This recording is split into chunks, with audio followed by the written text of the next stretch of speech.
సంస్కృతి సంపద YouTube channel తరఫున అందరికీ స్వాగతం. జీవనయానం శీర్షికలో శ్రీ ఎన్ రామ్మోహన్ గారు ధారావాహిక ప్రసంగం చేస్తున్నారు. వారి ధారావాహిక ప్రసంగంలో ఈరోజు 35వ ప్రసంగం చేస్తున్నారు. శ్రీ రామ్మోహన్ గారికి స్వాగతం. Thank you sir. Welcome everyone. 35th episode, non stop, more or less. And నిన్నటితోటి వివాహం ఎలా చేసుకోవాలి, ఎలా selection of the bride and bridegroom, B A G bag, సంచిలో ఎవరు ఉంటారంటే బ్రైడ్ ఉంటారు అండ్ బ్రైడ్ గ్రూమ్. నాకు ఈ షార్ట్ అక్రానిమ్స్ అంటాం ఇంగ్లీష్లో, షార్ట్ ఫామ్స్ తయారు చేసుకోవడం అదొక ప్యాషన్, అదొక అలవాటు. Braid and braid groom. Okay, నానా అవస్థపడి మొత్తానికి ఒక మంచి సంబంధం పట్టుకొని మ్యారేజ్ జరిగింది. ఈరోజు మనం దీంట్లో ఫస్ట్ 7 years ఆఫ్ మ్యారేజ్ అనే దాని మీద మాట్లాడదాము. పెళ్ళి రోజు బేసిక్గా పెళ్ళి అనేది మన ఇండియన్ కాంటెక్స్ట్లో, పర్టికులర్లీ తెలుగు వాళ్ళ కాంటెక్స్ట్లో మంచి నాలెడ్జ్ ఉన్న పురోహితుల ఆధ్వర్యంలో మంత్రోచ్చారణల మధ్య జరుగుతుంది. కానీ ప్రాబ్లం ఏంటంటే ఇప్పటికి అందరికీ ఆర్థిక వనరులు ఎక్కువై లేని వాళ్ళు ఉన్నారు. అది పక్కన పెడితే మ్యారేజ్ చాలా అట్టహాసంగా పటాటోపంగా చేస్తున్నారు. అంటే ఒక మధ్యతరగతి వాళ్ళు కనీసం ఒక 30-40 lakhs, కనీసం 20 లక్షలు బడ్జెట్, మ్యారేజ్ బడ్జెట్ ఆ లెవెల్లో ఉంది. దీనికి భిన్నంగా చమత్కారమైన విషయం ఏంటంటే, నేను మొన్న మోహన్ యాదవ్, మధ్యప్రదేశ్ చీఫ్ మినిస్టర్, వాళ్ళ సెకండ్ సన్ మ్యారేజ్ 25 మంది సామూహిక వివాహంలో వాళ్ళ అబ్బాయి మ్యారేజ్ చేస్తుంది at a very nominal cost. మ్యారేజ్కి ఎంత తతంగము అట్టహాసము పని లేదు, కానీ ఎవరి అభిరుచులు ఎవరి ఇష్టాలు వాళ్ళవి. వాటిని మనము we are nobody to oppose them, వాటిని మనం వ్యతిరేకించాల్సిన అవసరం లేదు. కానీ గమనిస్తూ ఉండాలి. సో మన సమాజంలో మన వాళ్ళు ఏదో పెద్దగా చేశారు కాబట్టి మనం పెద్ద చేయాల్సిన పని లేదు. Let them do. మనం తక్కువ చేస్తున్నామని ఫీల్ కావాల్సిన కూడా పని కూడా అంతకన్నా లేదు. చాలాసార్లు ఇవి మాధ్యమాల్లో కూడా వస్తాయి. సివిల్ సర్వీసెస్ జంటలు కూడా సింపుల్ రిజిస్టర్డ్ మ్యారేజ్ చేసుకున్న సందర్భాలు చాలా ఉన్నాయి. రిజిస్ట్రేషన్ మ్యారేజ్ చేసుకునేసి ఒక 50 మందికో 100 మందికో మరీ దగ్గర వాళ్ళకి post marriage party, PMP. Marriage అనేది వ్యక్తిగతము, మంత్రాల మధ్యలో జరగడం. మంత్రాలు ఉండని లేకపోనివ్వండి, వాళ్ళ పద్ధతిలో it's a private affair, limited to only some 20 to 30 people from both sides of braid and braid groom. Extended circle అక్కర్లా, ఇన్నర్ సర్కిల్లోనే. ఆ తర్వాత మనం ఏమన్నా విందులాగా ఇవ్వదలుచుకుంటే పోస్ట్ మ్యారేజ్ పార్టీ. అంటే ఊరికే మనకు ఒక ఒక విశ్లేషణ కూడా కాదు, ఒక గమనింపు రూపంలో ఇది నేను మాట్లాడేది. Post marriage party we can give now. ఇప్పుడు ఈ మంత్రాలు, వివాహ సంబంధమైనటువంటి మంత్రాలు బ్రాహ్మణులు చదువుతుంటారు. ఇప్పుడున్న బ్రాహ్మణులు చాలా మందికి ఉచ్చారణ దోషం ఉంటుంది. With all due respects to them, ఉచ్చారణ దోషము లేని వాడు తక్కువ. అది మినిమం ఉచ్చారణ కరెక్ట్గా ఉండాలి కదా. దాంట్లో ఇది వర్టికల్, అది మ్యూజికల్గా దానికి ఒక 10 మంది, అది పక్కన పెట్టి కనీసము శబ్దం యొక్క ఉచ్చారణలో లోపము రాకుండా చదివేవాళ్ళు కూడా తక్కువ ఉన్నారు. నెంబర్ 1.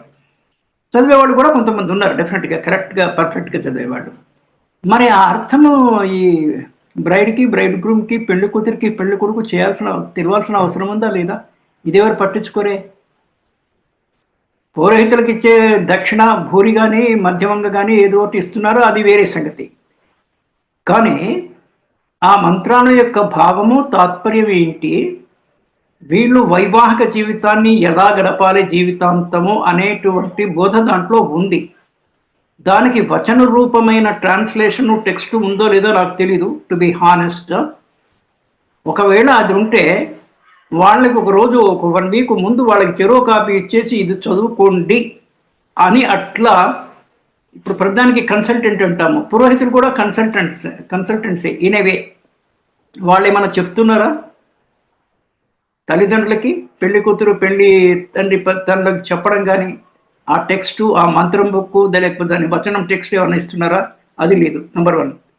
ఇక్కడ నా పాయింట్ ఏంటంటే, ఆ పెళ్లి మంత్రాల యొక్క అర్థాలు గనక వధువులు తెలుసుకుంటే it is good in their own interest. This is one thing. Then పెళ్లిలో 3 ముళ్ళు వేయడం అనేది ఒక కాన్సెప్ట్ ఉంది. అబ్బాయి అమ్మాయికి 3 ముళ్ళు వేస్తాడు. అమ్మాయి లేచి నిలబడదు, అమ్మాయి కూర్చో ఉంటుంది. ఇతను 3 ముళ్ళు వేయడానికి ఇతను లేచి నిలబడి వంగి 3 ముళ్ళు వేయాల. That is how normally it is done. 3 ముళ్ళు ఒకటి ఉంది, 7 అడుగులు నడవడం ఇంకోటి ఉంది. సప్తపది సినిమా ఉంటుంది. సినిమా సంగతి పక్కన పెడితే 7 అడుగులు నడవడము. మన భారతీయ దీంట్లో ప్రతి అంకెకి ప్రతి సంఖ్యకి కొంత ఇంపార్టెన్స్ ఉంది, ప్రాధాన్యత ఉంది. అది సపరేట్ అంశము, కానీ అది కూడా మనం గమనించాలి.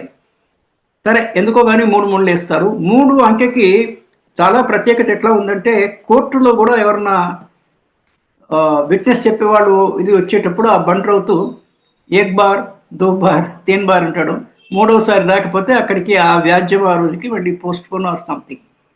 అలాగే హర్రాస్ ఇస్ ఏ ఉర్దూ వర్డ్.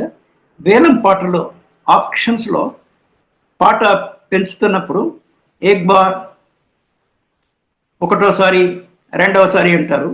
వీడు 3వసారి అనే లోపల వేరే వాడు పాట అందుకొని పెంచాలి. ఒకసారి 3వసారి అంటే 4వసారి ఉండదు, అక్కడికి క్లోజ్. 3కి చాలా ప్రధానమైనటువంటి ఇది ఉంది. బ్రహ్మదేవునికి 4 తలకాయలు, చతుర్ముఖ బ్రహ్మ అని పేరు. కానీ విచిత్రం ఏంటంటే, ఫ్రంట్ది 2 సైడ్స్ తలకాయలు ఎవరికైనా కనిపిస్తాయి ముందు నుంచి చూస్తే, బ్యాక్ సైడ్ది కనపడదు. అంటే 3/4 అనేసి 4 తలకాయలు ఉన్నప్పటికీ కూడా 3 కనిపిస్తాయి. ఇదొక పాయింట్. ఇది కాకుండా శివపార్వతుల వివాహ సమయంలో బ్రహ్మదేవుడి మీద ఏదో ఒక చిన్న కారణం చేత కోపించిన శివుడు బ్రహ్మదేవుణ్ణి చెంపమించి కొడితే, ముఖం మీద కొడితే ఆ తలకాయని ఇతనికి అంటుకునేసి దాని వెనకాల ఏదో స్టోరీ ఉంది. That is another thing. ఈ వెనక ముందులో కూడా పెద్ద రహస్యం ఏంటంటే, మనకి బ్యాక్ ఆఫీసు ఫ్రంట్ ఆఫీస్ అని ఈ కంప్యూటరైజేషన్లో, నార్మల్గా కంప్యూటరైజేషన్ కాకుండా ఇది చాలా అంటుంటాం మనము, back office functions front office functions అని. ఫ్రంట్ ఆఫీసులో ఈ కంప్యూటర్ మిషన్లో పనిచేసే వాళ్ళకి మెనూస్ ప్రకారంగా పనిచేస్తుంటారు. మీరు బ్యాంక్లో కానీ ఎల్ఐసిలో కానీ మీరు any service or even manufacturing ఆర్గనైజేషన్లో, అంటే కంప్యూటర్ మీద పనిచేసే వాళ్ళకి ఈ ప్రోగ్రామ్ ఎవరు తయారు చేశారు, ఎలా తయారు చేశారు, బ్యాక్ ఆఫీస్లో ఏం చేస్తారు అనేది ఫ్రంట్ ఆఫీస్ వాళ్ళకి తెలియదు. So back office is one thing, front office is one thing. మధ్యలో మిడిల్ ఆఫీస్ అని కూడా ఒక కాన్సెప్ట్ ఉంది, మధ్యలో ఉండేవాళ్ళు అటు ఇటుగా. So this is another thing. So 3 ముళ్ళు సప్తపది 7 అడుగులు నడవడము, ఇది మ్యారేజ్లో అవుతుంది. ఆ తర్వాత ఏదో నక్షత్రాన్ని చూపించడము, all those things are they. వివాహం మామూలుగా అందరికీ చూడడానికి అయిపోయిన తర్వాత కూడా ఈ పురోహిత సంబంధమైన కార్యక్రమం ఇంకో 2-3 గంటలు ఈవినింగ్ 4-5 వరకు జరుగుతూ ఉంటుంది. మార్నింగ్ 10 o'clock ఎట్లా ముహూర్తమైనప్పటికీ కూడా రాత్రి ముహూర్తాలు కూడా ఉంటాయి. దానికి that's all is separate thing. రాత్రి marriage, day time marriage, early timing marriage, ఏదైనా కూడా సుముహూర్తము దుర్ముహూర్తము అని 2. సు అంటే మంచి, దుర్ అంటే నాట్ గుడ్. సో సుముహూర్తంలోనే మ్యారేజ్ జరుగుతాయి. అన్ని శుభకార్యాలు సుముహూర్తంలోనే జరుగుతాయి. So also marriage. నా ఈ 3 ముళ్ళు అయిన తర్వాత మ్యారేజ్ కాంగనే, ఇది పబ్లిక్ ఫంక్షన్లో, అంటే పబ్లిక్ వ్యూ అంతా అయిపోయిన తర్వాత మరి ఎవరింటికి వాళ్ళు పోతారు. దెన్ యూజువల్ లైఫ్ స్టార్ట్స్ మళ్ళీ రొటీన్గా. సో పెళ్లి కాగానే వధూవరులకి ఫస్ట్ ప్రక్రియ ఏమి, వాట్ వి సే, 3 రాత్రులు, 3 nights. 3 ముళ్ళు అయిపోయిన తర్వాత 3 nights, 3 రాత్రులు.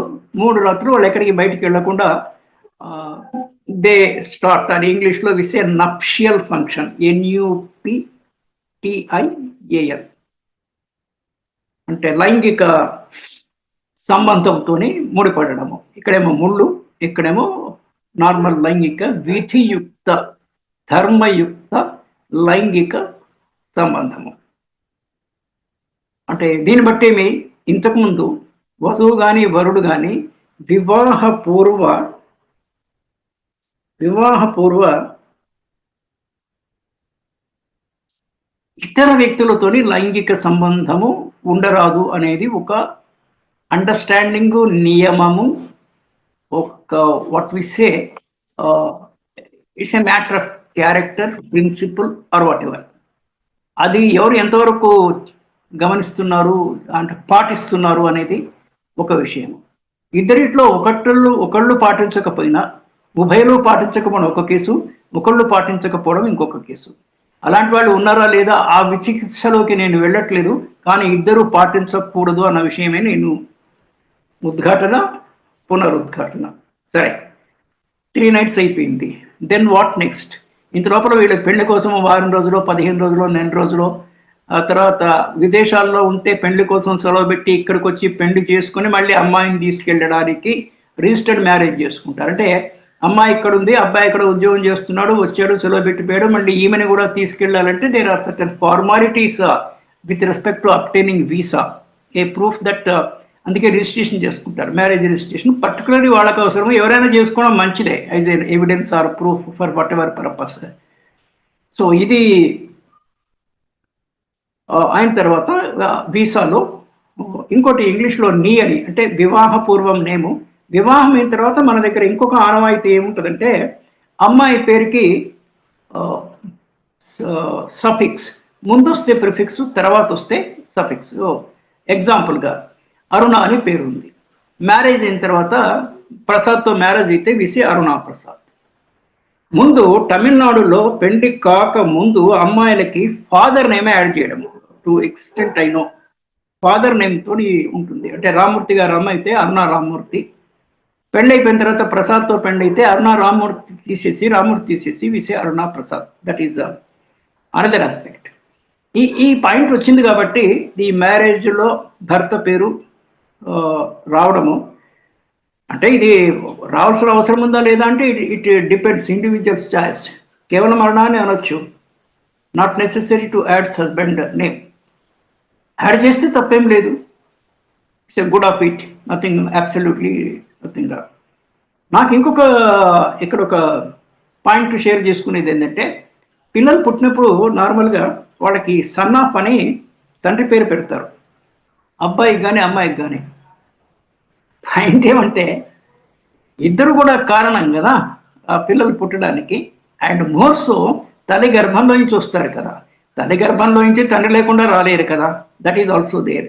కనుక అంటే ఇది ఒక షేర్ కింద నేను మీతో షేర్ చేసుకునేది ఏంటంటే ఈ sun daughter of both mother and father ఇద్దరి పేర్లు రావాలి. కొన్ని అప్లికేషన్స్లో మదర్ పేరు కూడా అడుగుతున్నారు ఈ మధ్యకాలంలో, కానీ ఆ రెండు కంపల్సరీగా ప్రతి చోట బోత్ ఫాదర్స్ నేము మదర్స్ నేము రిఫ్లెక్ట్ కావాలి అనేటటువంటిది ఒక ఆలోచన. ఎందుకంటే ఈ recorded videos many people will be seeing in course of time కదా, ఎవరెవరికి ఏ ఆఫీసుల్లో ఎంతెంత స్థాయిలో అందుబాటులో ఉందో దీని మీద వాడు కూడా విచారణ చేసి ఏదైనా వాళ్ళు ఏమైనా చేయగలిగింది ఉంటే ఆ డైరెక్షన్లో చేయొచ్చు అనే దానికి. రైట్, 3 ముళ్ళు అయిపోయినాయి, పెండి అయిపోయింది, 3 రాత్రులు అయిపోయింది. ఈ 3 రాత్రుల్లో ఏం చేస్తారంటే మామూలు వాళ్ళకి చేసే లైంగిక క్రియ వదిలేసి ట్రస్ట్ డెవలప్ చేసుకోవడం, మ్యూచువల్గా ఒకళ్ళ మీద ఒకళ్ళ ట్రస్ట్ అండ్ అండర్స్టాండింగ్ బిల్డ్ చేసుకోవడం అనేటువంటి ప్రక్రియ. ఇది జరగాలి ఈ 3 days. ఆ తర్వాత కూడా ఇది జరుగుతుంది. దెన్ నెక్స్ట్ ఫస్ట్ ప్రోగ్రామ్ ఈ నక్షల్ సెరమనీ తర్వాత ఇప్పుడున్న కొత్త ఆనవాయితీలో హనీమూన్, ఈ పదం ఎలా వచ్చిందో నాకు తెలీదు. హనీమూన్ అంటుంటారు, అంటే తేనె చంద్రుడు. ట్రూ లిటరల్ ట్రాన్స్లేషన్లో తేనె చంద్రుడు, తేనె చంద్రుడు ఆర్ చంద్రుడు. హెచ్ఎంటి వాచెస్ అనే పాత రోజుల్లో ఉండేవి, ఇప్పుడు I don't think it is they. HMT అంటే హనీమూన్ ట్రిప్. ఇది ఒక 3 days 4 days 1 week కొన్ని సెలెక్టెడ్ ఇది పోయి మొత్తానికి what we say and exclusive, అంటే వాళ్ళిద్దరు తప్ప వేరే వాళ్ళు ఉండకుండా they spend about a week days 4 days 5 days వాళ్ళ ఫైనాన్షియల్ కెపాసిటీ బట్టి within the country, outside the country పోయే వాళ్ళు కూడా ఉన్నారు, or within the country లోకల్గా కానీ, లేకపోతే లోకల్లోనే ఇంకా కొంచెం nearby whatever this is another aspect of it, honeymoon this things. ఇక అంటే జీవితం అంతా న్యూ అండ్ ఓల్డ్ కాంబినేషన్. ఏదైనా ఫస్ట్ టైం ఏదైనా చేస్తే that will be thrilling. First time flight ఎక్కినాము, చాలా థ్రిల్, క్యూరియాసిటీ, ఓహో. రెండోసారి ఫ్లైట్ ఎక్కితే 90% డ్రాప్ అయిపోతుంది, ఒక 10% మిగిలితే మిగిలొచ్చు. ఏదైనా అంతే. నేను 1975లో ఇండియన్ బ్యాంక్లో 1 month చెన్నైలో ట్రైన్లో ఉంటే నేను first time I saw the sea there. బస్సులో వెళ్తూ ఉంటే బీచ్ రోడ్ అంటారు, బీచ్ పెంకంటుండో పక్కన సముద్రము, బస్సులో నుంచి సముద్రం, అంత పెద్ద సముద్రాన్ని నేను first time at my 22nd year I saw it. మళ్ళీ డౌన్ ద లైన్ నా ఏజ్కి మా పిల్లలు వచ్చేప్పటికీ, మా పిల్లలు చిన్నగా ఉన్నప్పుడే మాకు ఎల్ఎఫ్సిలో లీవ్ ఫేర్ కన్సెషన్ అంటారు, లేకపోతే కొన్ని చోట్ల ఎల్టీసీ లీవ్ ట్రావెల్ కన్సెషన్. వాళ్ళు 3-4 years ఉన్నప్పుడే we had a train journey మా పిల్లలకి. అంటే నా ఏజ్ కన్నా చాలా ముందే వాళ్ళకి experience, exposure, train journey, first class train journey, flight journey. అప్పట్లో నేను గౌహతి వెళ్ళాము ఎల్టీసీలో, Bombay to Guwahati, Bombay to Calcutta Geetanjali express ఏదో ట్రైన్ ఉండేది ఆ ఫస్ట్ క్లాస్లో. అక్కడికి వెళ్ళి కలకత్తా నుంచి గౌహతికి we are allowed flight, because the train takes a long time there, 3 చుట్టూ తిరిగిపోవాలి, బంగ్లాదేశ్ చుట్టూ, something like that. So train flight was allowed. అప్పుడు మా పిల్లలంతా 3 to 4 years ఆ ఏజ్లో ఉండేవాళ్ళు, అప్పటికే ఏడే ఫ్లైట్ జర్నీ. నాకు కూడా అదే ఫస్ట్ టైం ఫ్లైట్ జర్నీ, మోరార్లెస్. అంటే చూడండి, అంటే కాలములో వచ్చేటువంటి మార్పుల్లో సీనియర్ జనరేషన్స్ వాళ్ళు పొందింది అంతకన్నా చాలా ఫాస్ట్గా నెక్స్ట్ జనరేషన్ వాళ్ళు they are able to. This is concerning to comfort కానీ, ఓ రకమైన లగ్జరీ కానీ, లేకపోతే అనుభవం కూడా అనొచ్చు. కంఫర్ట్ లగ్జరీ అక్కడ పెడితే ద ఎక్స్పీరియన్సెస్ వాళ్ళు ఇట్లా 20 ఏళ్ళు 30 ఏళ్ళు చూడాల్సిన పని లేదు. ఇంకా కొంతమంది పిల్లలు అమెరికాలో ఉద్యోగం, America or any other country, అక్కడనే ప్రసవించినప్పుడు, కపుల్స్ అక్కడ ప్రసవించినప్పుడు they are Indian nationals but the citizens of their country. వేరే కంట్రీలో సిటిజన్షిప్ రావాలంటే there is a lot of procedure. యూఎస్లో రావాలంటే you have to obtain a green card first visa ఉండి అక్కడ ఉండాలి, ఆ తర్వాత జాబ్ కార్డు, గ్రీన్ కార్డులో వెయిటింగ్ ఉన్న తర్వాత యూ గెట్ ఏ సిటిజన్షిప్. కానీ ఇండియన్స్ అక్కడ పోయి కపుల్ అక్కడ సెటిల్ అయ్యి అక్కడ పిల్లలు పుడితే they are born citizens there. అట్లా మా పిల్లలు ఒకళ్ళిద్దరు they are born citizens there. మరి దానివల్ల ఎంత ప్రయోజనం ఉంది లేదు అని పక్కన పెడితే that is what is happening. అంటే జనరేషన్ టు జనరేషన్ ఉంటే గ్యాప్లో నా మళ్ళీ ఈ భార్యాభర్తలు హానీమూన్ అయిపోయింది, everything that is over and coming.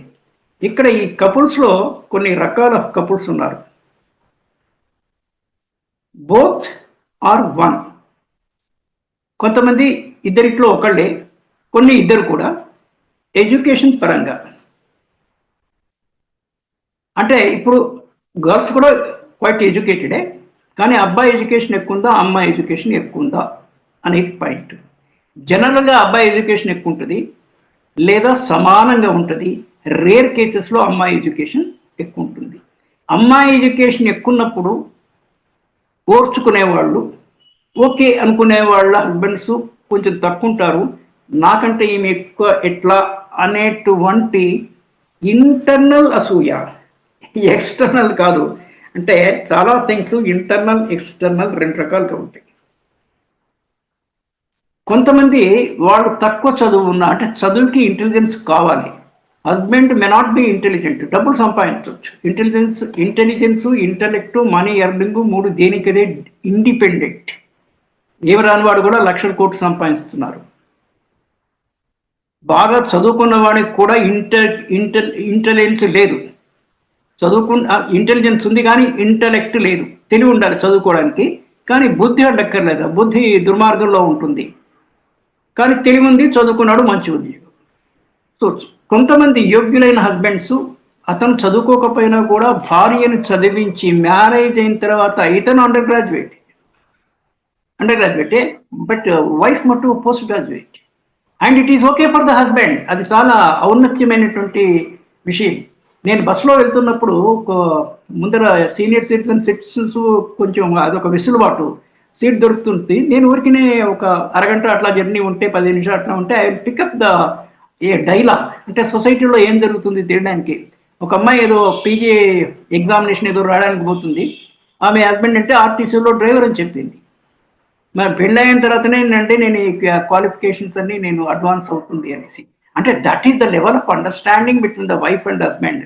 అంత పర్ఫెక్ట్ అండర్స్టాండింగ్, ట్రస్ట్ మ్యూచువల్గా డెవలప్ చేసుకోవాలి. One is educational aspect of it. ఎడ్యుకేషన్తో పాటు ఉద్యోగము. రేర్ కేసెస్లో భార్య ఉద్యోగం ఎక్కువ లెవెల్ ఎక్కువ ఉంటుంది భర్త కన్నా. ఇది రేర్గా జరుగుతుంది. జనరల్గా భర్తదే ఎక్కువ ఉంటుంది. ఎక్సెప్షన్స్. ఈ ఎక్సెప్షన్ని ఆరోగ్యకరంగా మనస్ఫూర్తిగా అంగీకరించేటువంటి ఔదార్యమో ఔన్నత్యమో హస్బెండ్స్కి ఉండాలి. దెన్ ఇంకో విషయం ఏంటంటే, కొంతమంది హస్బెండ్ సైడ్ వాళ్ళ పేరెంట్స్ కానీ ఇది వాళ్ళు కావాలని, అంటే బై చాయిస్, అమ్మాయికి పెద్ద చదువు లేకపోయినా పర్వాలేదు, పెద్ద ఉద్యోగం లేకపోయినా పర్వాలేదు, చదువు లేనప్పుడు ఉద్యోగం ప్రశ్నే రాదు, వాళ్ళు పెద్ద శ్రీమంతులు కూడా కాక్కర్లేదు, వాళ్ళ నుంచి మేమేమి ఆశించట్లేదు, అంటే ఫ్యూచర్లో పెళ్లిలో కట్న కానుకలు కానీ ఫ్యూచర్లో ఆస్తి కానీ ఆశించట్లేదు, అనుకువగా అందరిలో కలిసిపోయే అమ్మాయి ఉంటే చాలు అనేసి ఒక లిమిటెడ్ వాంట్స్ పెట్టుకునే అబ్బాయి గ్రూపులు కూడా కొంతమంది ఉన్నారు. దీనికి విరుద్ధంగా కూడా ఉన్నారు. అంటే ఇదంతా విసే సెట్ అండ్ కాంబినేషన్. ఈ సెట్ అండ్ కాంబినేషన్స్ తోని మ్యారేజ్ జరిగే ముందే ఇవన్నీ జరిగేది. మ్యారేజ్ జరుగుతున్న ప్రాసెస్లో ఇవన్నీ జరుగుతుంటాయి. So now coming back, honeymoon అయిపోయింది, మళ్ళీ ఎవరు ఉద్యోగంలో వాళ్ళు చేరారు, డే రొటీన్ స్టార్ట్స్. ఇద్దరు ఎంప్లాయిడ్ అయితే వీళ్ళిద్దరు విడిగా ఒక ఫ్లాట్లో ఉంటే, అంటే వాళ్ళ పేరెంట్స్ నుంచి ఈమె వచ్చేసింది, వీళ్ళ పేరెంట్స్ కూడా అబ్బాయి వచ్చేసి they are owning a flat or renting a flat, what ever.